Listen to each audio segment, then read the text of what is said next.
Can you see it? Oh, got it. There you go.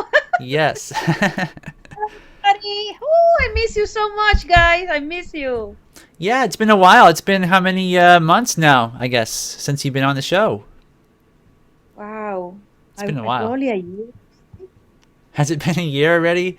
Oh my god, it's like I think so because, well, I am so confused. Really, this year has been a blessing. Actually, I never thought that I was gonna be invited to so many places to share the stories about making our film, and it was very humbling. It's still very humbling, and I can't wait to tell you about it. yeah, I mean, I saw on Facebook it seems like you've traveled the world, it seems. You've talked to a lot of other filmmakers and animators, and you've got your film still going on, which I've got some of that loaded up. Let's see. So we've got Alba on YouTube, which she has a channel called just Alba Garcia, and she posts videos there. Also, her Fantasiation.com website, um, the Time Space Reflections Project, the Indiegogo page. So we've got all that loaded up. So if you want to talk about any of that stuff, just feel free. Tell us what's been going on. Well, the last year it started very interesting. I received a call from Colombia, La Truca Film Festival. So I was invited there to be a guest speaker and also to be a juror on the selection of the stop motion animation. And it was a great experience. I actually have to, like, every day they have an international guest speaker, and there he was, Tim Allen, which he animated for The Corpse Bride, for Tim Burton, The Corpse Bride, and the other film, Frankenweenie. So he was there. We were in the same hotel, and we were a whole week exchanging our passion for stop motion. We got up every morning. We went to the gym, and we went to have breakfast, and We talk about the industry. We talk about how he started as an animator, and it was so fascinating that he applied for the first. I think it was Frankenweenie. I'm not sure. The first one, Corpse Bride. I think it was Corpse Bride, Yeah. and he didn't get the job. He applied 3 times, and then he actually asked them, "Why aren't you not, guys? I'm giving you my reel. Why it doesn't work? How do you want me to change?" And they told him, "You need more character animation." And now I get it, because I have to do that for my new film that I'm doing right now in my basement. So we all that week we bonded, and now we're like that close. And um Cool. after that, I came back home, and I was invited to go to, actually, a friend of mine helped me go to France, and he said, "You know what? I'm gonna help you." And he's been a supporter of our films, and I was so blessed that he invited me to go to France to Annecy. So I get there, and I said, "I'm gonna make the best of of the time I'm gonna have there. I'm gonna try to meet as many producers, talk to people in the industry," and I got to do that. I have the opportunity for that too. Um, and I met my mentor and my friend Peter Lord, and like that was a surreal Wow. experience That's amazing. because, yes, and if you remember, I made Peter Lord as a puppet, Yeah, I a clay do. puppet. Uh huh. So my thing was, I was taking pictures in the airport just before that, and he knew I made the puppet for him, and he was excited about it. He remembered. Uh, yeah, and not only that, he was like, he was so excited when I didn't get a ticket to see him. He was going to talk about his 40 years in the industry, because this year was the 40th year of Arman. So Yeah. he was there, um, and I didn't have I talked with, I think, his assistant, And she said, "Don't worry, I'm gonna give you a ticket. You're gonna get in." It's not like 2 minutes before the thing that his secretary gave me the ticket, and I was Wow. like, "Whoo! I am gonna get in." That's awesome. So it was another thing. It was like everybody was like helping me to meet him, and when the Wow. show everything was done, I was outside and I met him, and he said, "Alba," and he hugged me, and he just took the doll and started taking pictures with the doll with his phone and all that. And at that moment, I Skyped my husband and I said, "Look, I'm with Peter Lorre." Wow, that's So cool. and then a day passed by, and I had to actually move on and look for other people, meet producers and stuff like that. And I really had a hectic time um, during the whole week. I didn't have hardly any sleep because first the time zones and everything, and you have to be there for every activity. So you don't want to miss out in meeting somebody that could help you later on. Right, exactly. So next day was the Guillermo del Toro. And I was like, oh my goodness, I was there. I did a line for 4 hours so I can actually get a chance to meet him. 4 hours? Four Wow. hours, four That's how hours. long the line was?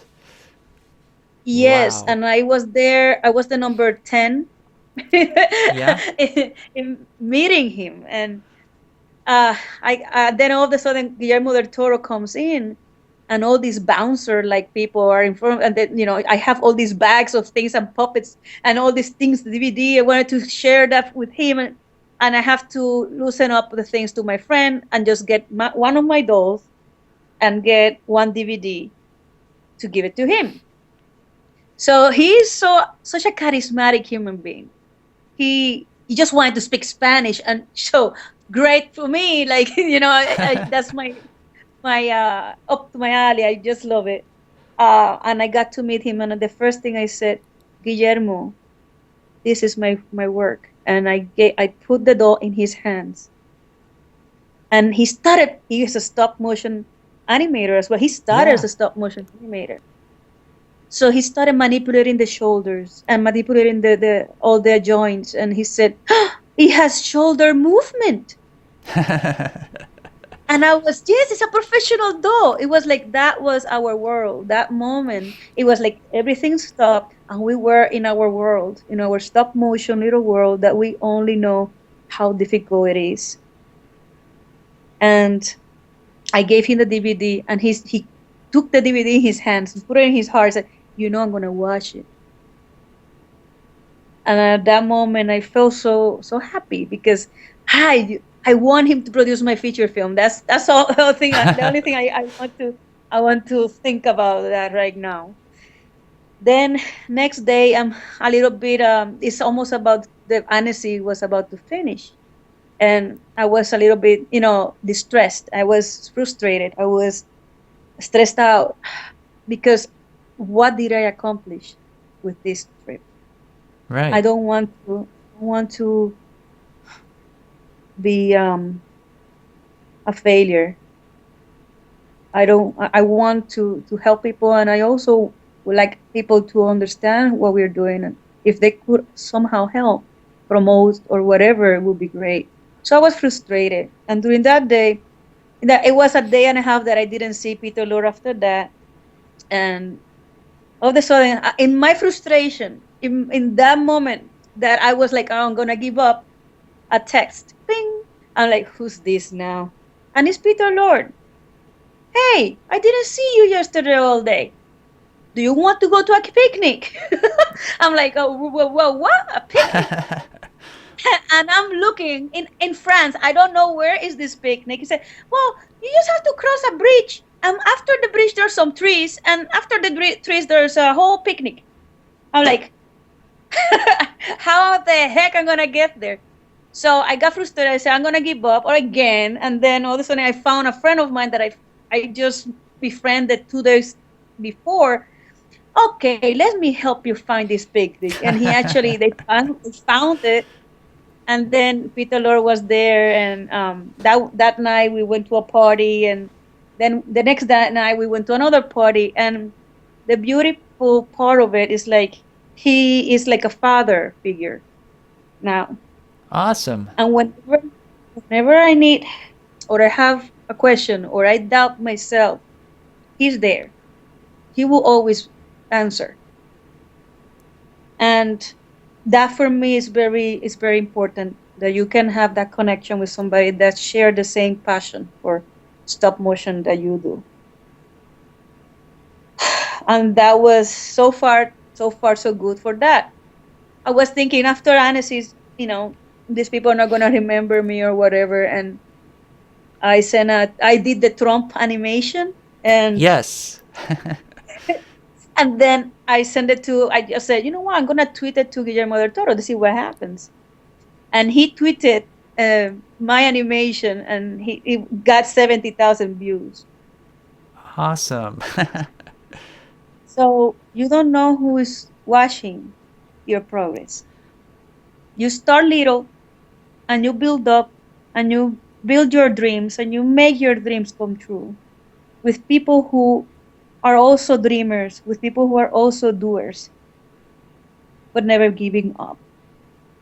And that was what Travis Knight told me about a month ago, because I keep on meeting him in different places.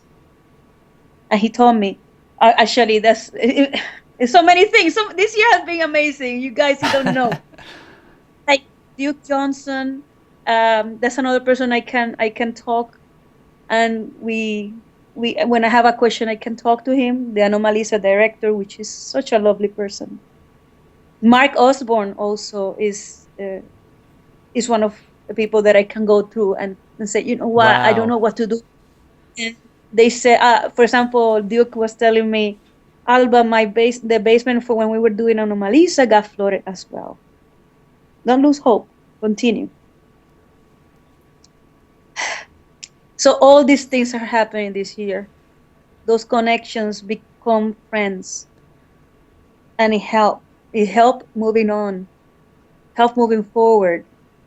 When I saw Travis a couple of months back, he I was in line to see him, and I remember I went to Leica and I left one of the little faces in his office and stuff.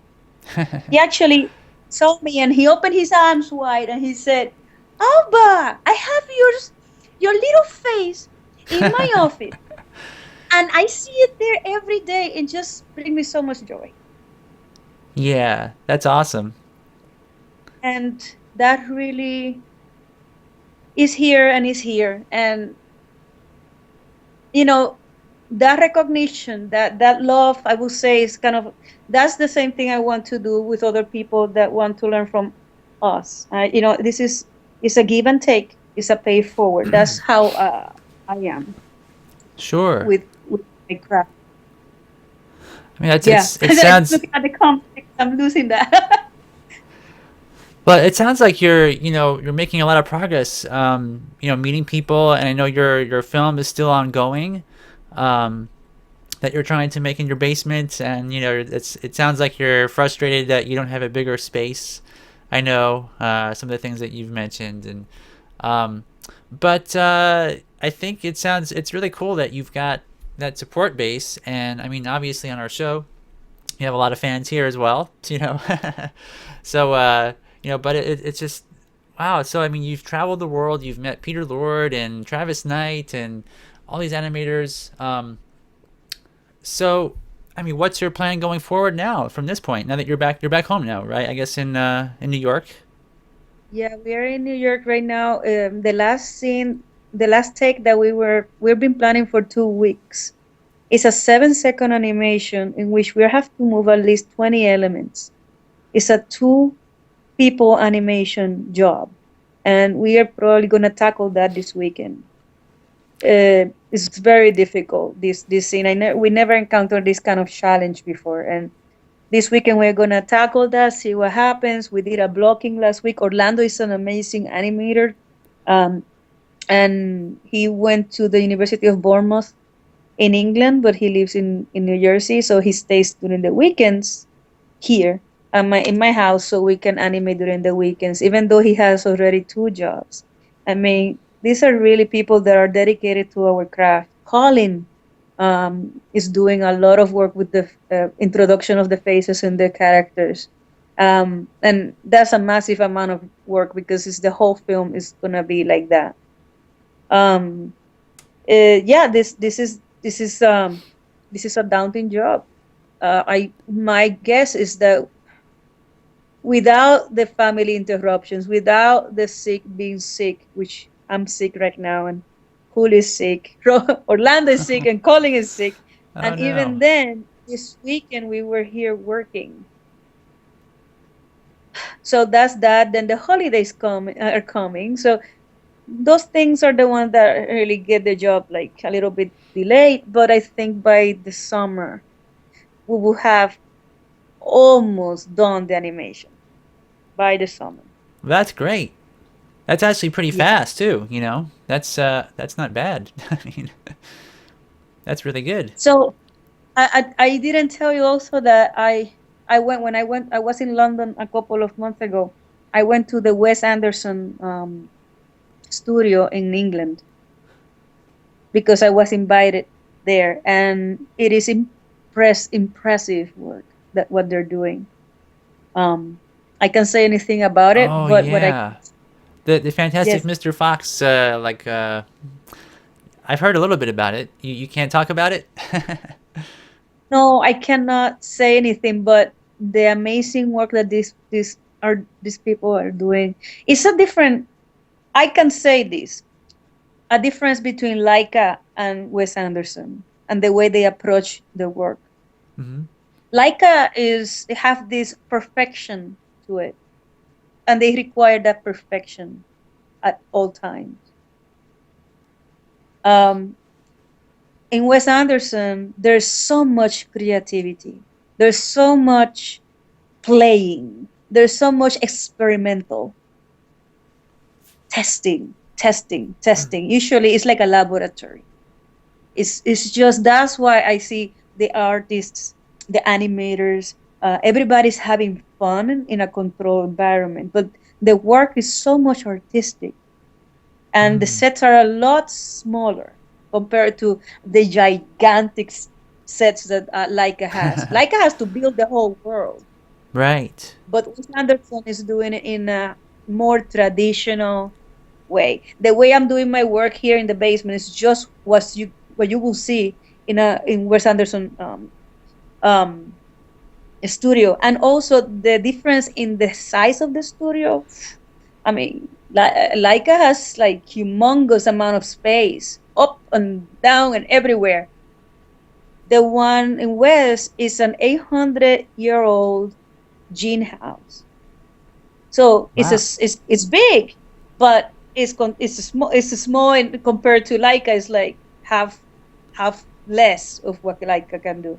So even a closet has a little set built in a closet. Really? Yes, That's it's just cool. incredible. Yes. So you can see why the animators, and I know animators that are working with Wes Anderson that work with Tim Burton and they work at Leica, and how they prefer these smaller feature films because they can experiment Mhm. better. With Leica, everything has to be done by what the producers want. I have to be impeccable, which both of them have different good qualities, but I would prefer the playful one. I would prefer that one that you have more experimentation. Right. And Yeah. I think a lot of animators probably would. You know, if they were honest, would say having more freedom is probably better than perfection in some ways. You know. yes, And yes, I will say that. So I you have to go and see these places and see how they do it because it is so dramatically different. now, I Alba, mean, you said you spoke to Mark Osborne. Did you get to go to his studio when they were working on The Little Prince at all? no. I actually didn't know about that he was doing the Little Prince. Oh, okay. I just found out later on, not because I hardly am. I'm on Facebook and everything, but I hardly do. I really don't have a life. So everything is my film. Right. I can relate to that. But yeah, you were saying like in terms of having creative freedom and so forth to do stuff, and believe it or not, some of the producers now are going towards Netflix because Netflix is a little bit more flexible in what you can do. And they made these puppets out of like paper, and the sets were paper. Some were like flat, some were three-dimensional, and they kind of mixed it up in there. And and then they had the CG aspect to it, so they kind of went from one world to the next. And it's not something that I think these days the Hollywood system is, like you're saying, is more geared towards this competitive perfectionism in everything really. And so a lot of people like who are more independent are finding more freedom in that independence than the Hollywood status quo. So I don't know. I thought The Little Prince was one of the best films I've ever seen in stop motion. Just the look and the uniqueness to it, which I think is it's groundbreaking in its own way. Like Leica has a like Henry Selick sort of had this breakthrough with 3D printing, but it's in a different direction, completely different direction. So and I that's something I was asking myself, why are they inviting me to the studios? And I noticed when I got to the studios and the animators knew our work. Oh, Alba, you're my friend on Facebook, said one. And I'm like, okay, what's your name? Because I have 4,000 people. and I was they, my friend was like, oh, Alba, please, what are you saying? Like, they admire the work we're doing in the basement of our house. And when I had the chance to take an award in England, when I mentioned that my work was done in the basement of my home in the Bronx, it was very magical. Everybody was like applauding, because it's important to make sure that you have to be humble on your beginnings. This is the way it started. It started in the house because of our passion towards animation. Now, right now, I just finished a feature film for a screenplay for my feature film, and for that, I cannot do it on the basement of my home because it goes without saying it's a feature film, and we need to have yeah. our own privacy. you know. Absolutely. So my new film, well, this one will probably be finished by, I will say, in the summer.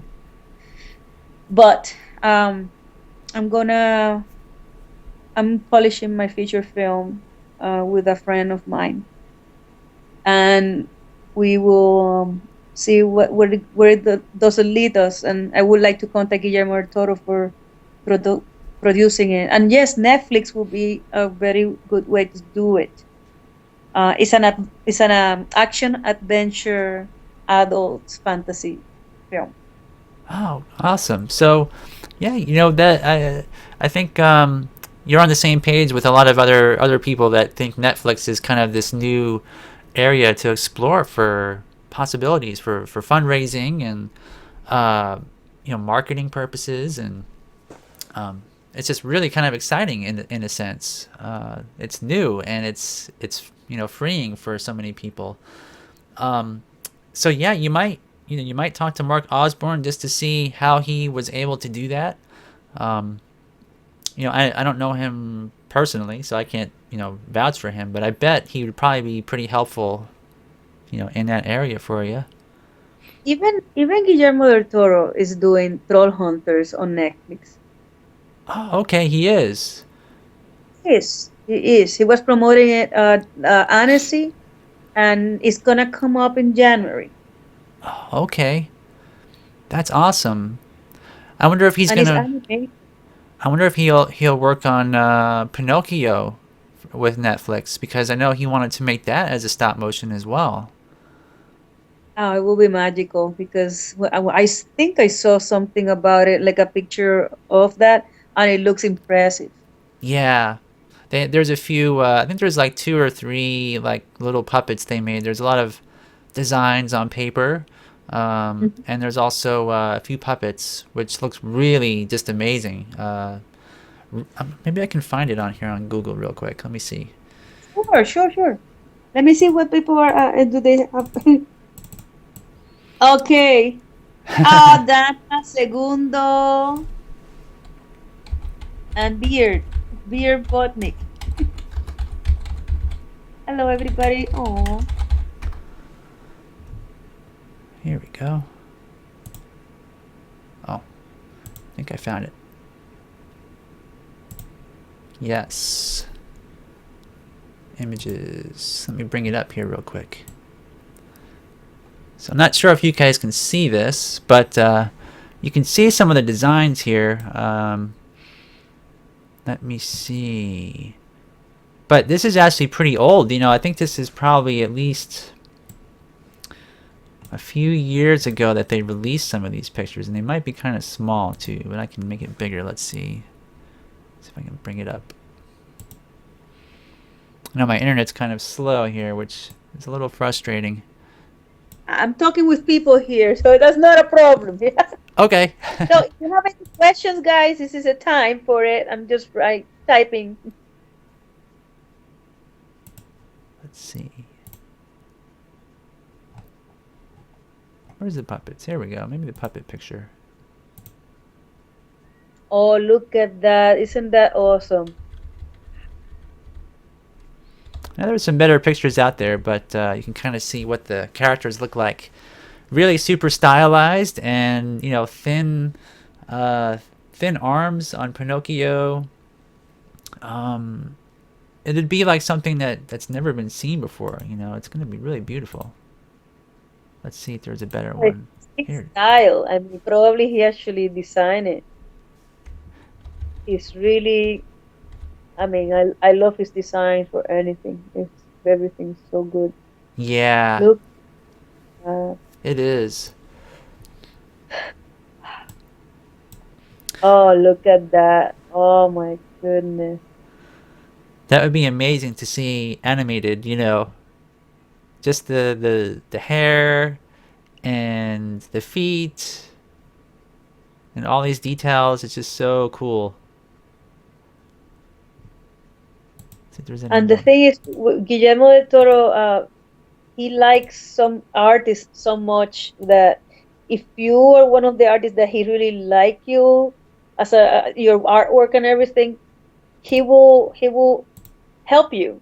Either work with him, you can work with him, he can invite you to work with him, or you can or he can sponsor you, like talk about you, promote you on Twitter and things like that.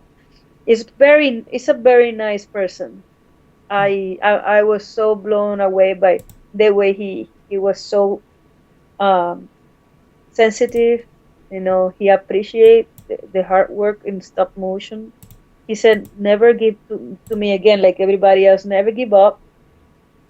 And you know, you just have to hand it to him. He's such a great guy. Yeah, that's awesome. It's really cool that you're able to meet him and speak with him, and um, that is, I think. I know you're kind of making it sound like it's no, you know, really easy for anybody to do that, and maybe it is. You know, I never really tried to talk to him, but uh, you know, I'm pretty sure that he's equally inspired by your work. You know, so and he can relate to the stop motion aspect of what you do as well. So I think that kind of gives you a little bit of an edge on most people, at least. You know. It- um, let me answer somebody here. Yeah, I work in celebrity deathmatch. Yes, and also he was so eager to meet people that he was telling everybody, "I'm gonna be at the Café des Arts tonight." The Café des Arts is a cafe in Annecy, and that night was pouring rain. I couldn't go. I was going, but I couldn't go. And what he said that he was gonna be there. He was there, and other friends of mine were there with the hope that he was gonna say that that he was actually gonna be there, and he was there. He was talking to. Oh, sorry for that. Yeah, I'm sorry for it. It's my phone. It's an So earthquake. basically, he actually was there, and they were talking all night. So he really wants to meet artists, and really, if you see him and you have this fear, oh, should I approach him? Should I not? If you have an artwork with you, your phone, get your phone out with your artwork. He would love to see it. And I can tell you that he would love to see your work because he has this fascination with artists and sculptures and drawings and stories. And if you have it in your hand and you want to show it, he would love to see it. Believe me, trust me, it happens. I've seen it happen. That's So don't awesome. be afraid. Don't be afraid. Yeah, you're very brave, I think, too. I mean, Uh, most people would be like, I'm not going to even try, because people would be very intimidated by someone of his stature as well. That's a big thing. I know when I was starting out, I was very afraid to approach, Will Vinton. And the first time I talked to him on the phone, I was so nervous I could almost not talk, and the phone conversation lasted like maybe 2.5 minutes or something. I just totally froze up talking to him. So, yeah, you're very brave for sure. well, there's something that people, especially newcomers, um, you need to find it in you to talk to people and approach people because that's the only way you're gonna get somewhere because it's word of mouth. You have to really train that your brain in really stepping up of your fears, and I think that's what makes me stronger in that sense, that because I have to struggle so much as a female in the industry, I really have to dig in. I really, and as a mother, mothers have this instinct that mothers need to help their children. And I am the same way with the people who work on my film. I do not represent me. I represent my work, and I represent the people who work with me. I represent Orlando. I represent Colin. I represent uh, Julio. I represent everybody that works behind me, behind the scenes with me. I'm just an image right now. I'm an image to help them. It's been most of the crew that work with me are working right now in feature film. Marika did all these beautiful props for DEA, for Dangerously Ever After. She's working in Earlyman in Armen. She's in the Oh, army. Armen. Army. Yes, Oh. she's working on Early Man, the new feature Oh. film. Oh. Okay. Gotcha. So Marika, who used to work with us, I gave her a letter of recommendation to go to a university. She went to that university, and from that university, because she worked with us, she got a job at Armen. Wow. Cool. Oscar, he's already working in two feature films in I don't know if I think it's Norway, two stop motion feature films. They invite him over for another shot in another feature.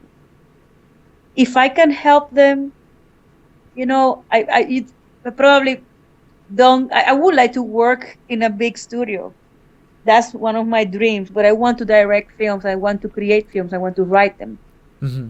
But if my crew can get a job in a feature film, my day is done, because that was my job. My job was to teach, to mentor, and to at least try to find them a real good paying job.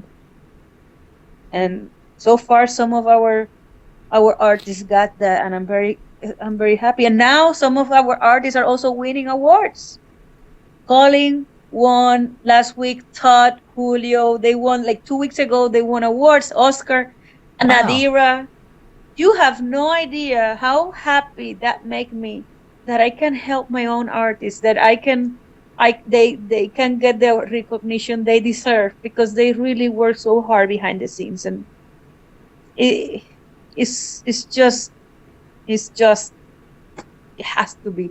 I want them to find better jobs. I want them to realize their dreams as well.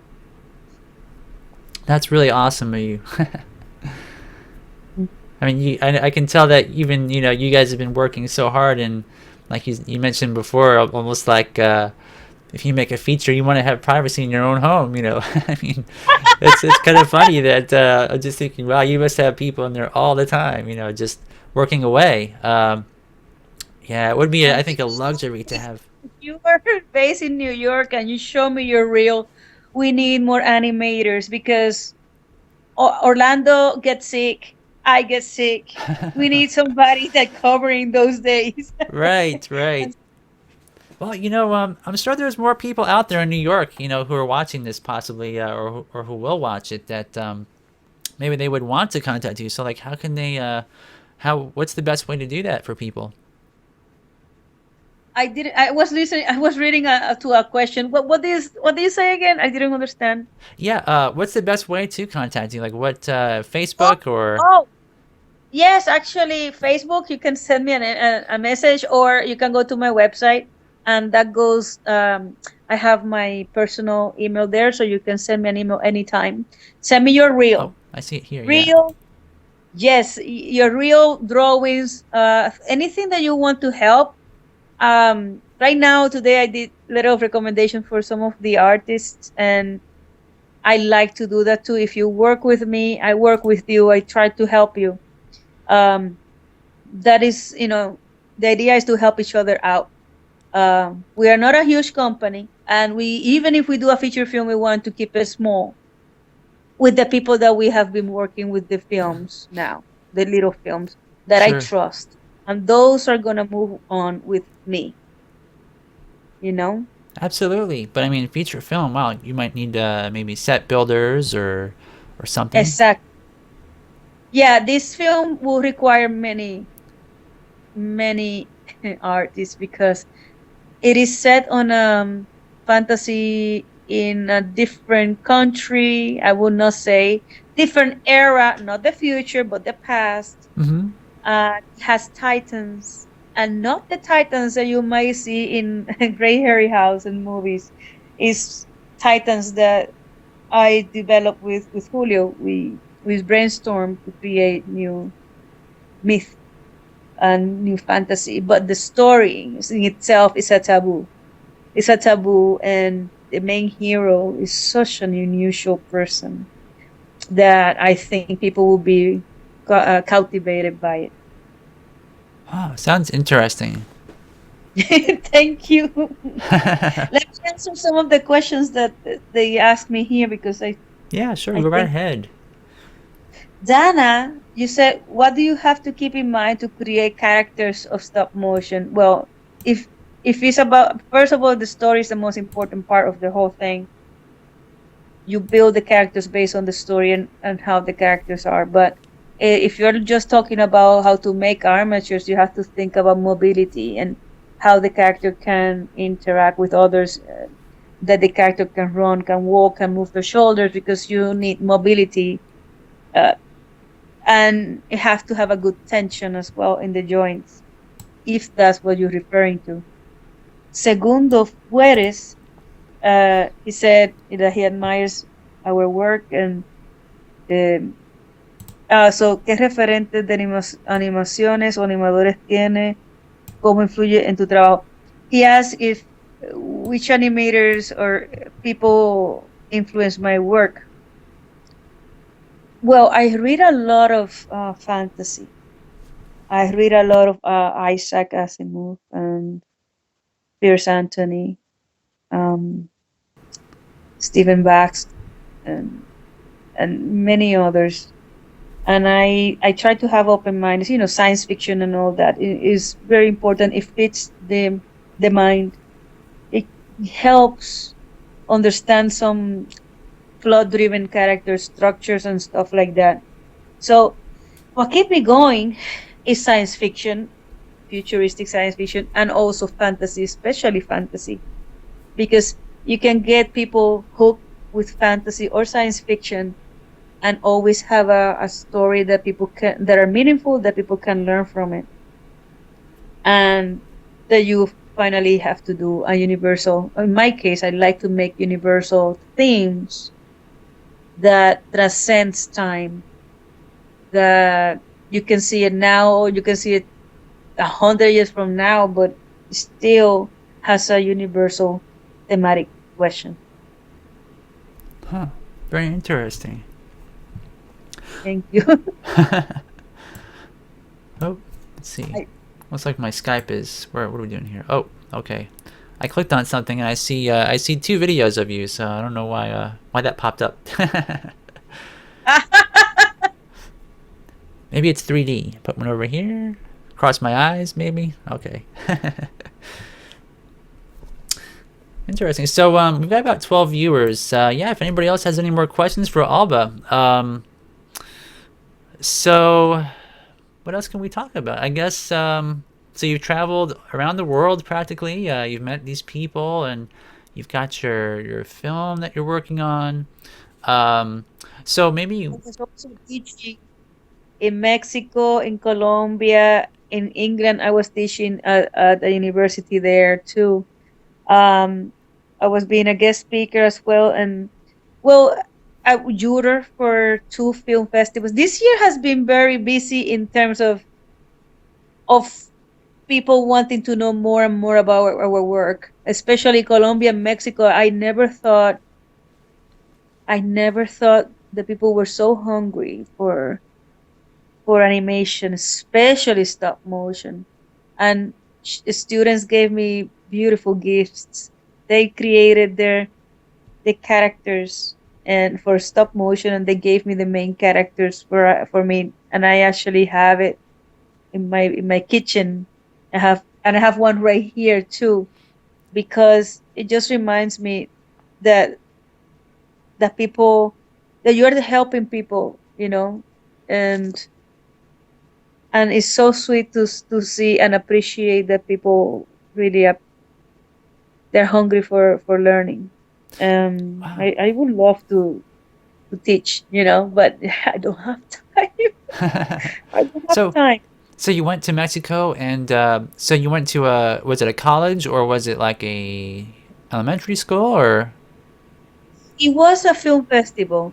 oh a film For festival? Okay. Truca was in Colombia, and it was a five university got together to do a film festival. Oh, I see.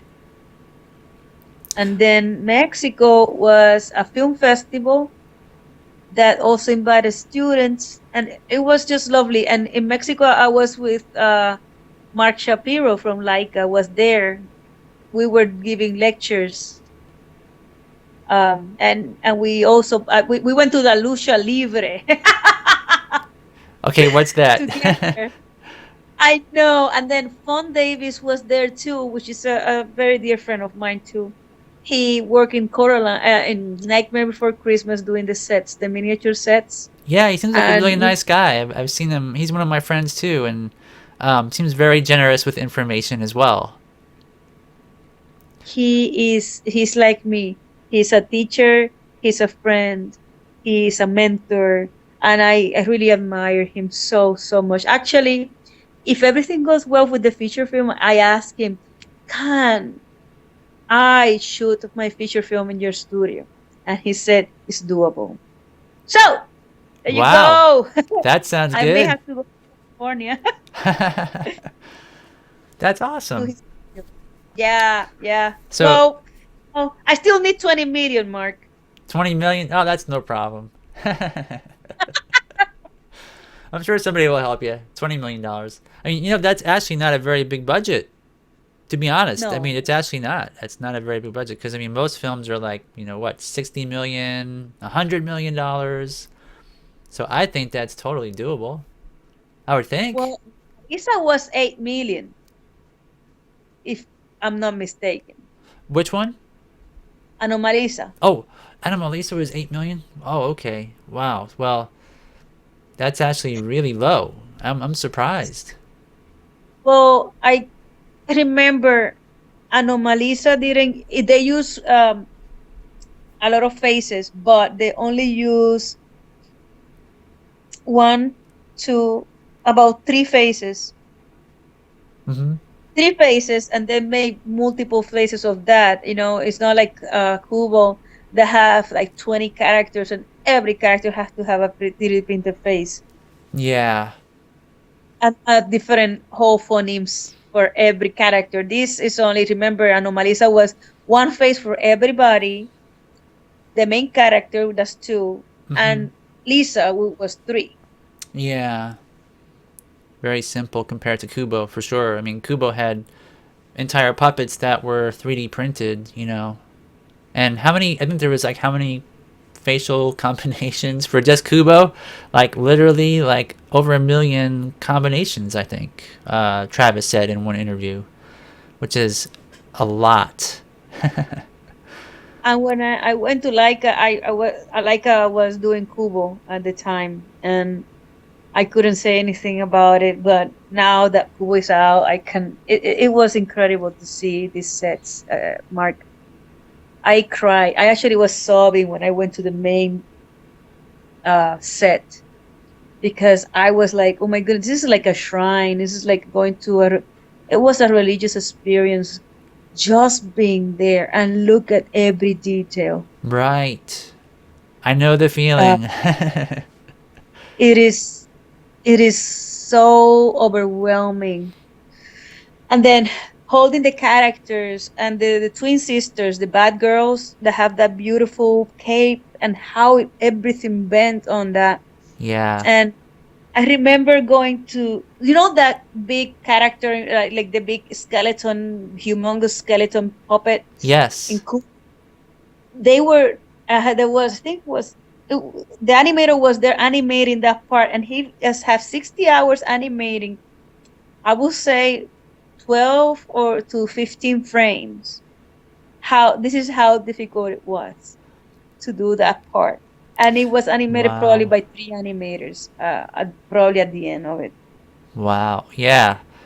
It seemed like they had some sort of like a pulley system on that puppet, and they had a motion control thing with like a bowling ball that I've seen. So I don't even really. I mean, I think that was the largest stop motion puppet ever made. I think they said, or it's yeah, Yeah, but there was other characters that were pulled by strings, by fish strings. The ones with one eye. Um, some of them were pulled. You can actually. It was a very rustic. How do you call it? Wood frame, and then you have all these like Jim Henson style kind of puppet, like yeah, fish. Uh, how is it, the cord? And it yeah. was like that. Whenever they move something, something move over there. So it was many of the rigs they used were puppetry. Yes, Oh, it like was. like a marionette kind of a thing. It sounds like. Yeah, Wow, that's yeah. cool.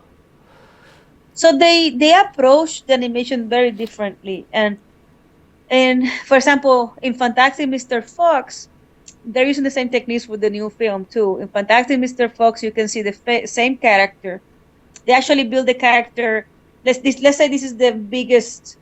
This is how the biggest character will be. Then they built another one that is half, and then half, and then you can see one character moving from forward, and then you don't see it anymore. Then another character comes in, and then like, how do I say, the scale, like the character is running towards the camera by mountains, like, running on the under the mountain, going back like that. Yeah. They changed the scale of the character. Is so incredible, and they did that with Fantastic Mr. Fox, which is forced perspective. So they use that a lot. They use that a lot. Yeah, I guess with the sets being smaller, you have to. So Mhm. Beard corrected me. He said the bowling balls were for the eye monster. I think the skeleton Yes. used weighted sandbags. Okay, so I'm wrong there. Yeah, yeah. It's Mhm. still. I mean, just weighted sandbags and bowling balls, and that's That's something that's never had to be done. That I can remember. Let's see. And the way they do the trees and even the sushi, if you see in Google, that Yeah. was silicone. That was painted silicone. And Was you it? touch it. Yes, that was silicone. And when you touch it, it had the same consistency of the sushi. It was so surreal, Wow. so surreal. And it Oh, is. And then what they do with the sets after it, it's just they just put it in these warehouses. Sadly, these are masterpieces that should be in museums. yeah. Now I wonder if they have a book for that film out, like a making of book. I don't think I've seen So one. far, I haven't seen it. If I seen it, it will be here in this house. Yeah, because that's one of the things. Who was it I was talking to recently? Somebody was talking about that with me, and I kind of mentioned that if you make a film and it's really big, it's really great if you preserve it in some way, like take pictures, put it in a Yes. book. Like Nightmare Before Christmas had one. Like how many films can you think of that have a book like that? And yeah, to just like throw away your sets it's so sad. I mean, I know like even like the first Star Wars films, they would just take like the Death Star models and throw them away. And now, if you had some of those parts or models, you'd be a millionaire for sure. Just because it's There was a film that I think John Peter told me, was it him? They were doing it was Henry Selick doing it was doing a new feature film, and they didn't, I don't know if it was a budget problem, but they destroyed the characters and they destroyed all the sets. They just put the wooden sets, they just put it in the machine to be destroyed. really, And I mean, after you do that amount of work and then you have to destroy the sets and the characters, oh gosh, I don't even yeah. I imagine how horrible that is. Well, I know for Box Trolls, what Leica did is at least what they with some of their puppets, they auctioned them off to collectors. So at least the history of what they've done will be hopefully well preserved. But it'll be spread out in private collections, which it's not really as good as a museum where everybody can see it, but at least it's not totally lost. Yeah. That would be really sad.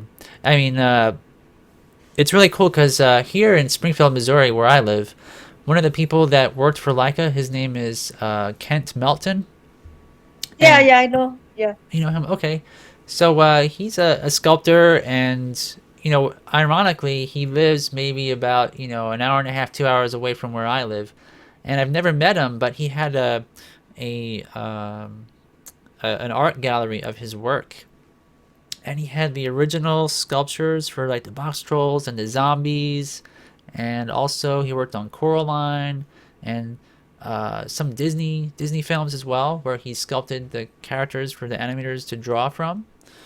And it's kind of weird because when I worked for a company called Natoli Engineering, where I would sculpt these Disney sweet tart candies, and they always gave me these large Xerox printouts of these awesome sculptures, and I never knew who made them. It was just like a Disney artist, and it turns out it was Kent Melton, and he lives like in the same state as me and everything. And I thought when I found out, like, wow, all this time I was using his reference material for sculptures for this company, and I never knew he lived right there. So you just never know, like who's around you, who lives near you. There's You know, a lot of talent out you, there. you mentioned that you never know who is really looking at what you're doing, and that was so true when last year I think was it that this person was contacting me on Facebook, and I don't know, I usually Google people Yeah, before I accept them as friends, and I told him, Do I know you? What have you done? I've been looking for your work because a friend of mine told me that friend was Isabel Pepper, which is an amazing animator in stop motion from Australia, I think she is. And then he said, I just, if you ever want me to help you, I would like to be there to help you. And I asked him, what do you do? And he said, I'm a concept artist. Um, I did the concept design for Nightmare Before Christmas for Tim Burton, Dean Taylor. Wow. And I, I was blown away. I was like, why are you contacting me? And I guess when you inspire others and you help others and other people see the same passion, he's also as passionate as we are with stop motion, and he wants to get involved. Um, that's when you know that you're in the right track. This is what you were born to do. You were born to do. In my case, is animation.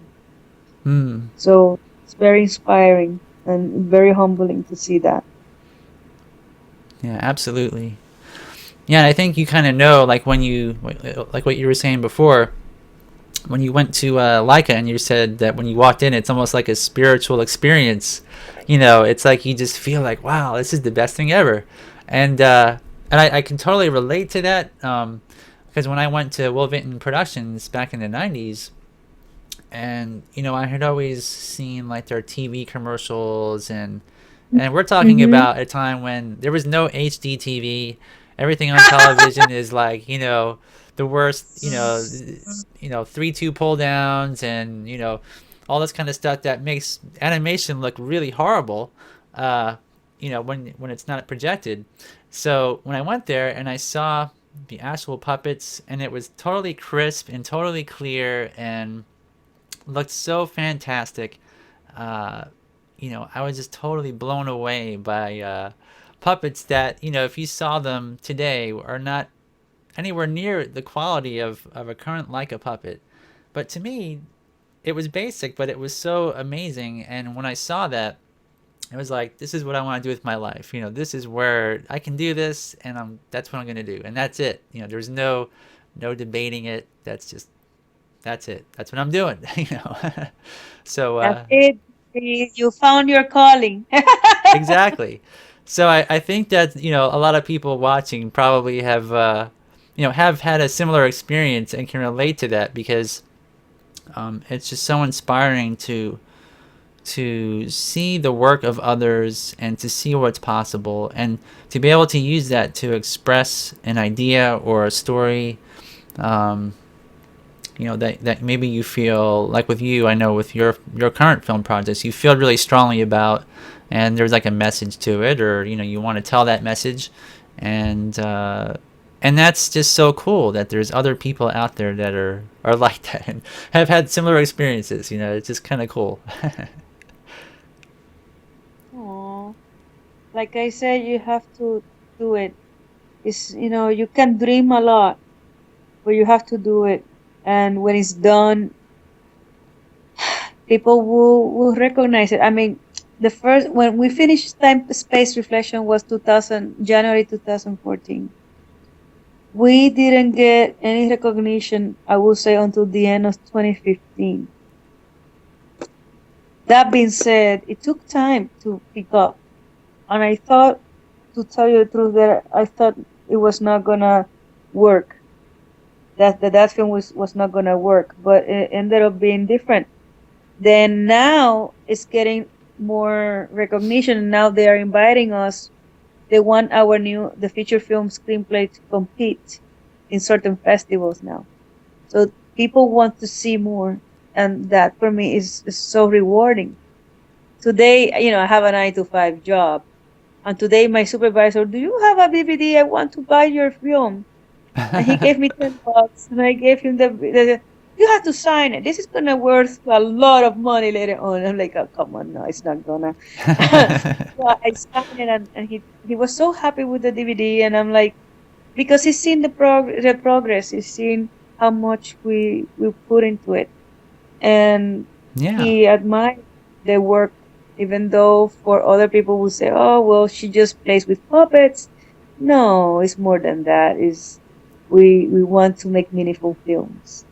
Absolutely, yeah. It's the story, the characters. There's a reason you're telling the story. It's not just playing with toys, and everybody says that, but that's they don't understand. I think what goes into stop motion films, and I think like in the past, you've taken us on a tour of your own house studio, and explained things, and also Julio explained things, and um, yeah, there's so much involved, and it's so much dedication, and you had to really uh, tell yourself, I'm going to do this every weekend, no ifs, ands, or buts, because otherwise you'll never get anything done. And most people don't really understand the dedication you have to have just to make a film, with all your other, responsibilities, your kids, your house, your job, all that. Yeah, So and I most have people. to cook because my daughter has to eat. And for example, now that's why it's very important, that Julio and Orlando, they take turns animating, and especially Orlando is taking more of the bulk because Julio is more like repairing the puppets when Orlando needs them. And in challenging scenes, then Julio steps in because it needs more planning. Orlando is so getting good at that. I mean, it's like everything. You get better with time, and I provide also mentorship when, if he, for example, the other day, he was asking me, Alba, I need to ask uh, somebody from the animation industry. I'm not gonna mention the name, but I said, I know this person that works at Leica, and and we set up a Skype meeting, and I introduced them, and you know, I'm trying to connect my animator with another animator in the industry and to start a conversation so my animator can learn tips, techniques, things like what would be a best approach on animating a character animation. Um, can you uh, can you tell me what can I do best? Because of course you have to show the reel. Orlando, for example, was showing his reel and see how can I better my technique. And that kind of mentorship is very important. And if I can provide that to my animators, that is the key, because as they get better, then our feature film will be stronger, and we will all get a job. It's something that we like. So it is a lot of learning, and it's learning and it's inspiring others, and that's how it should be. And it's a lot of work. I mean, sometimes I'm thinking, wow, while Orlando is here, I have to cook for sometimes Paola is here at the same time, and Lena, which is doing the credits for the beginning and the end of the film. Paola is doing props. Adam is doing lighting design, and he's making sure he does cinematography. So he I tell Adam, this is what I wanted to see. I show. I probably do a drawing and show him this is the shot. This is where the characters will be. And Adam tells me, "What do you think of the shot?" And then I fix it, and he usually spot on. And the lighting that he's using is so beautiful. Um, he's really amazing, Adam, our cinematographer. And Julio is such a maker. I mean, he repairs the puppets in no time. He's a great rigger. He just creates things. He actually does a lot of planning. He creates, for example, in this one, we have to move some swinging maze vine while the two characters are going under the swinging maze vine. And Julio have to animate in Blender how the swinging maze vine was gonna look from the top, to animate from the top and to the sides and to the front, so the animator Orlando and him can know exactly when the characters are gonna pass through the maze vines. And Right. I think I saw a video you posted where Julio took Blender, I think, and made like a pre-animation, like an animatic of that. yeah, Yeah, it seems yeah. pretty complicated. he has to animate that twice. Um, one because the first one was perfect with the bass line, but at one point, one of the main line was gonna actually hit the boy in the head, and Mm. that was not counted. So he had to do a reanimation last Sunday. So that's why the whole weekend was went up to planning. And while Orlando was doing testing on how the characters will move inside the main spine. So it, that is only preparation. It's been 2 weeks of preparation for that take, which is 7 seconds. Mm. Wow. Yeah, I'm trying to see if I can find anything on your site with the vines. Yeah, is it? If you guys, if you are not friends of mine yet on Facebook, find me, Alba Enid Garcia Rivas, I think it is, Yeah. and you can see all these videos that I shoot daily in the weekend because that's how you learn a lot, especially from me. I like to show it.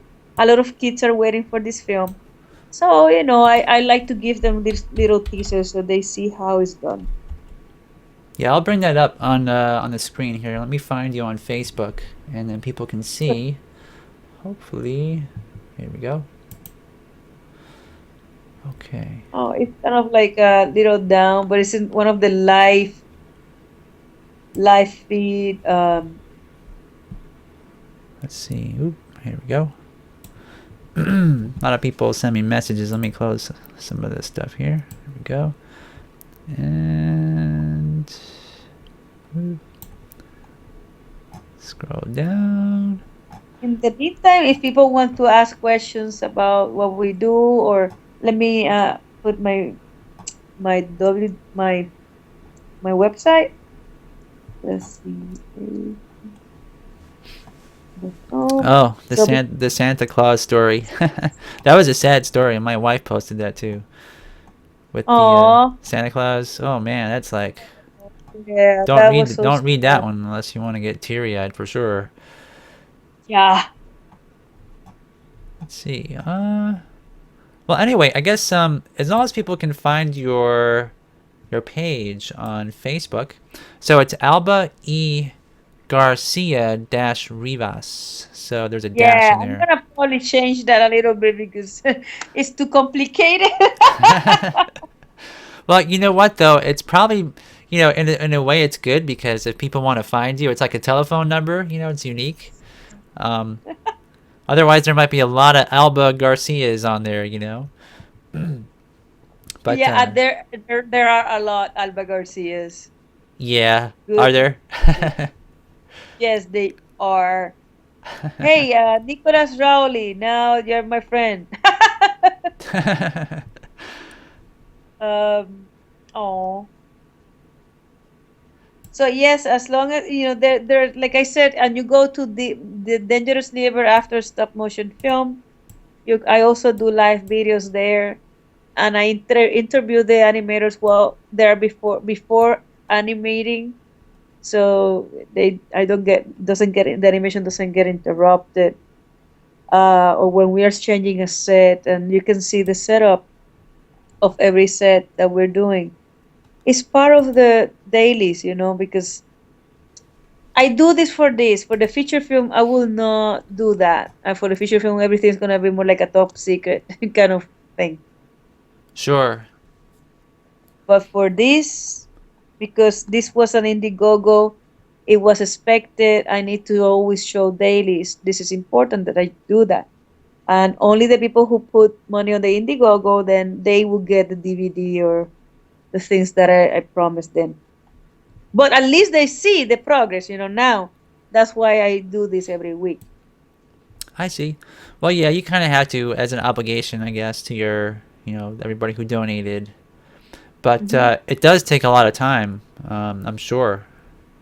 Yeah. So, But it's such a comforting feeling. For example, when we finish Time Space, everybody got their goodies and stuff, and they were so happy. They were so like, oh, finally, this is the film we were waiting for, and then they see how many awards is win the film is winning, and they trust you, and that's the most important thing, that that your audience can trust you. And yes, this film has been almost 3 years with Dangerous Ever After. Is it already Um, 3 years? Oh man, almost, I didn't realize it was almost. that long. And the thing is I can't wait to finish it. To tell you the truth, it's a lot. It's exciting. It's exciting because this shot that we're doing is one of the most challenging we have done, and it's gonna, if done well, it's gonna look impressive. It's gonna look impressive. Well, I'm sure the quality So that you guys are doing is already like top notch. All your thank you. puppets and the sets and the props and the digital aspect as well. Yeah. Yeah, There's some things oh, that I have to. There's some things that we wanted to do, but we don't have the means to do it. For example, we wanted to do some piranhas inside a bowl, hmm and it is so difficult to do that we probably not gonna be able to do that part. But hey, you do what you can with what you have. Do your best and forget the rest. And if it's probably it's not it wasn't that important. It's the most important part is that you drive the story and the characters. If certain effects that you wanted to do, it cannot be done. You just cannot do it. That's it. yeah. Well, you're I'm not obviously going. doing pretty well. I can tell. I mean, just I mean, yeah. I don't see. I think you're I have very. I three think you're. minutes already What's that? out of 3 minutes out of 14. 3 minutes? Yeah. But you've gotten so Not much bad. done. Like, I mean, the hard part is the animation, I guess. But all the sets and everything are there, and the puppets and the props. I mean, that's a lot of work. And the thing is, you sometimes think that nobody's looking at what you're doing. Would you believe that the other day, about 4 days ago, um, Peter, Laura, and I we were talking, and he says to me, "I hear that you're doing a feature film. Go for it." And I was like, "Really, Yep. really?" That's Pressure is awesome. on. Yeah, you never So know. That's amazing. So, you got Fawn Davis. That sounds like he's willing to give you some studio space, and Peter Lord is watching. So, I mean, that's very encouraging. it's really, they're in my heart. They are family to me, and Yeah. I really appreciate the love, and the trust, because I mean, they know how the struggle. They know how it is. Yeah, they were Uh, exactly where you are now at one point. You Oh, know that Arman has three more feature films. I think. Um, yeah? Three more feature films. I think they are thinking about, or they have the funding, or they're doing pre-production or something. So which is incredible. I mean, come on. Well, I was going to tell you, because you were telling me about the 40-year anniversary of Aardman. Um, I don't know. Do you have Netflix? You probably do, right? I'm taking a guess. You have, Yeah, of course. yeah. Yes, I do. Aardman has a documentary out about their 40 years, and they go through their whole history with Peter Lord, Nick Park, several animators. You might want to watch it. I forget what is it called. Let me look it up real quick. I have to check it out. I wish I have time. Yeah, But if you do ever have time. no, but right now, because my mom and my dad are coming for the holidays, I might sit down and just step back and relax. Sure. No, you need it. Obviously, you're always on the go. Uh, oh, it's called A Grand Night In. A grand. Yeah, Okay. A Grand Uh, Night In. It's so like like a grand night out, I guess. Their first art Wallace and Gromit film. So it's instead of out, it's in. And Oh yeah, yeah, like a Grande Out. They actually did that for the film. Remember a Grande Out for Wallace and Gromit? yeah, yep. So Oh, I if you get the see it. chance, it's like an hour or so long. It's really good. I'm gonna watch it. I mean, that's my up to my alley. Exactly. Yeah. To No, meet you, you would love Chris. it. You would really Yes, love it. no, I'm just saying hi to Chris Frost. Hello, Chris. Oh no, I'm connecting with a lot of people today. I'm so excited. I like that. I like that to meet more people in the animation industry. Yeah, that's so awesome. Absolutely. Well, I tell you what, Alba. So we've been talking for about an hour and almost 20 minutes already. It's sleep. I need to sleep. I know. I can tell you're tired too. But thanks a lot for coming on and just sharing your stories. It's really amazing to hear your successes and people that you've met. And I just I really hope that you'll be successful. For sure. I hope that you'll be bigger than Ardman. How do you like that, Peter Lord? So, Now, it goes, as long as we keep on doing what we love, as long as we help other people grow, that's how we grow. If we help other, we grow. That's the yeah, only, it's just pay it forward. And I'm a true believer of that. And who knows? I don't know. I don't know what's going to happen in 2017, but if it's, I, I, I know it's going to be beautiful, and I know a lot of things are going to move forward. Especially, I really have so much hope with the feature film because it's such a different thing. It's not Arman, it's not Laika, it's not Anomalisa, it's Fantasiation. It's the way we want to create films. It's totally different. yeah, absolutely. Yeah, and I think studios helping each other out is and people helping each other. That's really what's so awesome in that you know with that support. I think really anything is possible, and um, I just think like just animators talking to each other and inspiring each other and encouraging each other is really. Um, I think without that, I think most of us probably would have given up, you know, for sure. I have to tell you that the animators that I met, Jason Stallman and Tim Allen, they became family. They truly, Justin, Justin, I don't know him very well, but Jason and Tim Allen, they became family.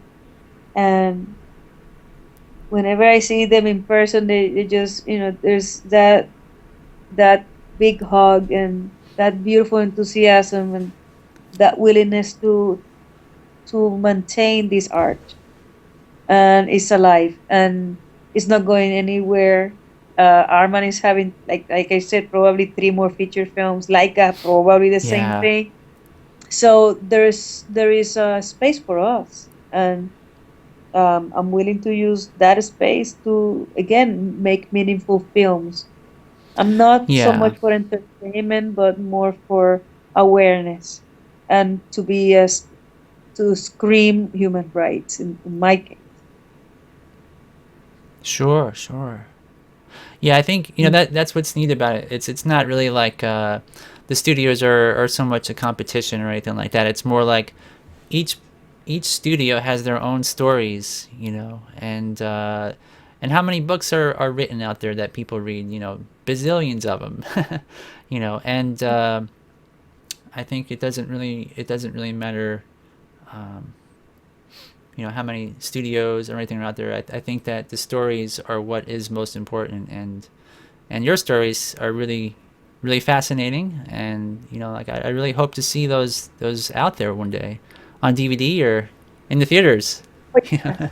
So the thing is, I notice a lot of female, talking to about female filmmakers, especially film women in animation. Hmm. There's not a lot of them. I know there's a director for, I think one of the Kung Fu Panda was directed by Mark Osborne, the first one. Yeah. And I think the second one, the third, was directed by a female director, which was fascinating to me. But I guess our studio will have a different kind of approach. And the approach is in my case, because I write the stories, is more a woman stories, because we always tell the stories of um I would say the majority of the writers in the film industry are usually male. Hmm. So basically I would like to bring a new voice, like my friend Signe Baum. She just finished a feature film, um and her story is about depression. See, and a lot of women and men can relate to that universal theme. And I would like to bring a different voice, which is Laika has his own voice, their own voice. Arman has a more comedic, entertaining voice, Yeah. very spirited and so sweet. But I really want to bring themes that are dramatic, and that we can understand about certain topics that we don't talk about. But the fantasy element will help tell the story. So it is that's the difference, I Yep. think, between Yep. my work and, for example, Hayao Miyazaki, which is very fantasy like, but it's very soft fantasy. You know, Hmm. Yeah, I want something. that's what's so great about animation is it's like most people had their guards up all the time, like especially with political leaning stories, or maybe human rights or anything like that. People had this kind of bias and kind of like a political way, or like you're playing a football game where this is my team and that's your team, and if you want to actually change somebody's heart, you need to get around those things. And I think making a fantasy is one way to do that for sure. It kind of takes the edge off of people's attitudes in a way. Yeah, and then if you add some comedy comedy reliefs here and then, it becomes a nicer tone to tell the story. And that's how I'm working very hard on the feature. Even though the feature is I finished the first draft, now I'm polishing how the character goals are going, to drive the story better and to make the story more powerful at the end. Mhm. That's cool. That's what's Thank so you. awesome about animation. I mean, it's you can tell a story and change, or give a new perspective on something, and people don't take it in an offensive way. Um, Exactly, exactly. Because yeah. you really want to open the conversation and to maintain a level of respect between the parts, the people, because Yeah. certain people have different perspectives in life, and it's the way they see the world, and it's their truth. I'm not here to change the truth for everybody, but I'm here to bring awareness to a topic that certain part of the population are experiencing, and sometimes they feel left behind or left out of the common learning, the common awareness. But that is what I like to do. I like to open conversation. Sure. That's awesome. That's really cool. Right, I have to go sleep. Yep. We should probably start talking. It's so interesting. I love being here. Anyway. Well, it's fun having you here also, and I think our guests find you interesting as well, because we still have people here watching, and so again, Alba, again, thank you for coming on. Oh, thank you And so much. man, I really hope that with your connections now, that you can get out there, more, and be bigger, and more successful, and hopefully you won't have to have a side job and you can do it full time. That would be so cool. Yeah, and Whenever you want me here, I will come here because the most important part is to inspire others. I cannot say anything more than that. I like to inspire other people, and if you I'm accessible, you can find me, you can talk to me, and I can answer questions. I will always be there for everybody because if I have the chance of the privilege of having people helping me, I have to be accessible with other people that need my help. And whenever you need me, Mark, I have people that have come to me. I went to Mexico, and one of the girls I met, I cannot say her story, but it was a very difficult story, her life. And she came to me saying, "You inspire me to, even though all the hardships that I'm going through right now, I know that I want to do what I want to do with my life." Even though she had been abused, now she wants to do animation to create awareness on what happened to her and to help others. When people come to me saying stories like that, this is not only one person, it's many. That means I'm making a change in the world. I'm making a difference in the world, in young people that need my help. That's my thing. That's my job. Apart from what I do in stop motion, is to help those children and young adults that need my help. And I am a mother. I can relate to this to the youth. If I can be there for them, I will. I will. That's so awesome. Thank Well, you. thank you, Alba, for that. That's so cool. This is truth. It's totally the truth. I mean, I have kids coming, sending me messages from Macedonia, from Baghdad, just because they say, "I want to be an animator just like you. I want to share my story through film." And it's so interesting to see people from children, kids, and young adults that want to that you inspire them and they become better and they make live action stories, not only stop motion, live action stories. They create script, they do everything. They send me what they do, and I'm so proud of them. I never met them, but they're doing their thing and they are creating awareness. That's I can die happy. That's really cool. And it's nice that you got to meet that person. It sounds like, did you meet them? I guess you met them in person? I think I met her in person, but I she was so shy, and not like probably 7 months after the fact, she sent me this humongous email and explaining what happened to her. Mm, I was in tears just reading all her life. Hmm. Is She's very courageous and brave, wow. and and to that she found out that stop motion was her release. That for me made my day. Made my day. Mm, that's cool. Mm. Thank you. No, no, thank her. She's a superhero for me. To me, she's a superhero, superwoman. If you, I mean, I don't know what I will do if I live through her life. It's Mm, very hard. Yeah, yeah. Okay, it sounds like it's pretty intense of a long email that she sent, huh? Wow. Well, not that's only her.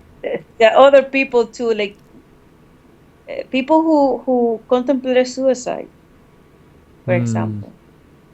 So I'm an artist, but I'm a human, and if I can help, if my words can help, if my encouragement can help, I will be there. That's what I want to say. that's cool. So you never know who's watching, from producers to people that you inspire and change their lives. I mean, that's great. That Wow. made my day. Yeah, I bet. That's such a cool story. Thank you so much. Wow. All So right. now I have to go sleep because I'm sleepy. Are Good you night, sure? Are you sure? everybody.